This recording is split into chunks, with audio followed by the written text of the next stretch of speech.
अकोला शहरातील खदान पोलीस ठाणे हद्दीत गुन्हा करून फरार झालेल्या 2 अट्टल गुन्हेगारांच्या पोलिसांनी मुसके आवळले आहे।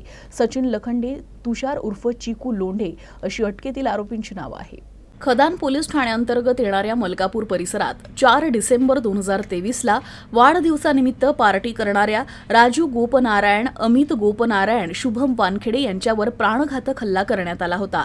या प्रकरणी दीपक गोपनारायण यांनी खदान पोलिसात तक्रार दाखल केली होती। तुषार उर्फ चिकू आनंद लोंढे हा फरार होता।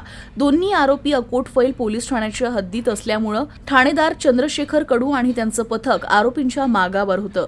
दोन्ही आरोपी भुसावळ इथं दडून बसल्याची माहिती पोलिसांना मिळताच पोलिसांचं एक पथक रवाना झालं। यावेळी पोलिसांनी मोठ्या शिताफीनं दोन्ही अट्टल गुन्हेगारांना अटक केली।